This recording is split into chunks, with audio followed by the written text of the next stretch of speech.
Aujourd'hui, on est là ensemble pour parler de comment est-ce qu'on lâche l'anxiété, le stress par rapport à ce qui va se passer dans le futur, les changements. Merci Fabio, salut.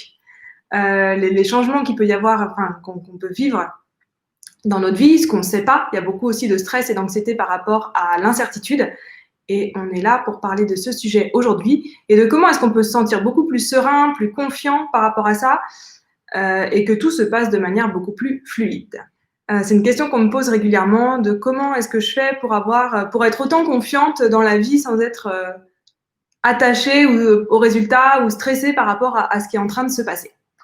Alors déjà, avant de rentrer sur le comment on fait, je voulais quand même vous partager un petit peu d'où je viens, peut-être tu pourras en parler toi aussi, d'où je viens sur ce sujet-là. Je suis pas née en n'ayant jamais peur du futur, en étant jamais stressée, et c'est pas une caractéristique de naissance pour moi.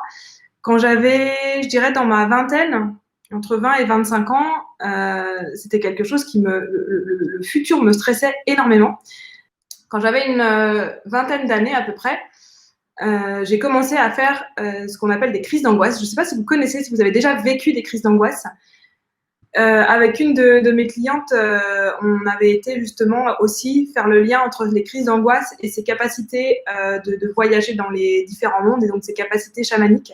On avait vraiment trouvé des liens hyper intéressants là-dedans. Donc j'ai envie de vous parler des 4 niveaux de conscience. Premier niveau de conscience, qui est le niveau de conscience où j'en parlais juste avant, où on a l'impression que c'est la vie, c'est les circonstances extérieures qui font notre état interne. On a l'impression que la vie, comment dire, qu'on est malmené ou ballotté par la vie, mais qu'on n'a pas de prise sur la vie. Le deuxième niveau de conscience, c'est qu'à un moment donné, on se rend compte qu'on peut avoir une action sur la vie, en fait. On se rend compte qu'on peut vraiment faire quelque chose, et là, on va passer au niveau de conscience que j'appelle le niveau de manifestation. Après, j'y reviendrai, mais les 4 niveaux, c'est pas genre on monte les 4 niveaux et on reste en haut.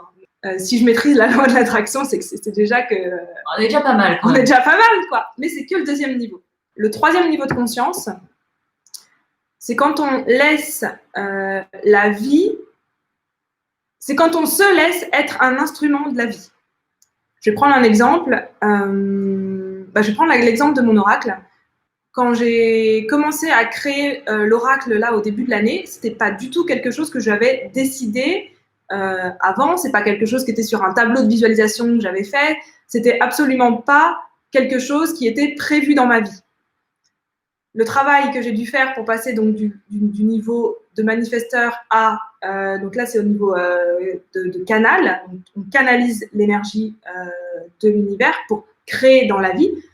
C'est justement ce niveau-là qui demande de lâcher prise. Aujourd'hui, ce qui nous intéresse, c'est de comment est-ce qu'on passe du deuxième état au troisième en lâchant prise. Tu es constamment à la recherche de l'état numéro 2 alors que tu te reconnais dans l'état 3 et 4. Parce qu'en fait, justement, l'état numéro 2, c'est celui qui nous donne une sensation de contrôle. Et quand on a cette sensation de contrôle, en tant qu'être humain, on trouve ça cool quand même de contrôler. Donc, ce qui fait qu'on passe... Donc, déjà, ouais, merci Céline de dire ça parce que moi aussi, et je pense que ça a été un moment de souffrance assez important pour moi, de vouloir absolument rester dans l'état numéro 2 alors que j'étais attirée dans l'état numéro 3 beaucoup plus et que je me disais, bah merde, je vais perdre le contrôle, ça va pas aller comme je veux, c'est pas ça que je veux.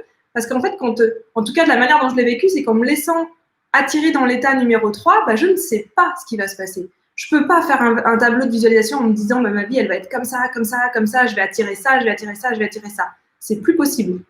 L'état numéro 3, c'est dire ok l'univers, ok la vie, je te fais confiance et on verra bien et on y va. C'est vraiment pour ça que je parlais de comment on lâche l'anxiété du futur, parce que c'est vraiment ce pas-là qui fait qu'une fois qu'on a expérimenté le fait d'avoir confiance en la vie et d'avoir la confiance en l'univers, qu'en fait, le futur, on n'en a plus peur. L'incertitude, ça n'existe plus, ou en fait, si, mais c'est tout le temps de l'incertitude, sauf qu'on a confiance dans cette incertitude-là. L'état numéro 3, c'est pas des gens qui sont en méditation tout le temps et qui font rien. L'état numéro 3, c'est des gens qui reçoivent des informations et qui agissent à partir de ces informations-là. Donc, en fait, parce que tu agis, parce que tu fais les choses, tu restes ancré, en fait, dans le monde. Après, je remonte plus. Ça, c'est un truc qui est vachement intéressant parce que Comme tu connais l'état, tu es en train de rechercher à retrouver cet état-là, et tant que tu cherches à retrouver l'état, en fait, tu es dans une nostalgie et tu le trouves pas. Parce que la manière d'y retourner, ce sera une nouvelle manière. Ce sera une manière que tu n'auras pas expérimentée. C'est pas quelque chose que tu peux reproduire, en fait. C'est une nouvelle expérience. À chaque fois que vous avez une prise de conscience, c'est au moment où elle est intégrée qu'il y a vraiment une différence dans votre vie. Je pense sûrement que vous avez déjà eu l'expérience d'avoir une information, puis il ne se passe pas grand-chose avec. Puis après, d'avoir une information, avec cette information-là, vous avez une prise de conscience en disant « Ah ouais, il y a ça dans ma vie qui, que je peux changer. » Et cette prise de conscience, si vous en restez là, il ne se passe rien.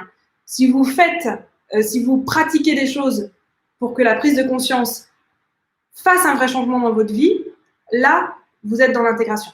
J'ai un peu peur de ce que la vie a prévu pour moi parce que peut-être elle me pose des limites. Non, parce qu'en fait, tu as un être illimité. En fait, le mot limite n'existe pas avec la vie. Et c'est ça qui fait peur. C'est toi qui limites. En fait, la vraie peur, elle vient pas j'imagine pas de la limite, mais la vraie peur, elle vient parce que tu es un être illimité.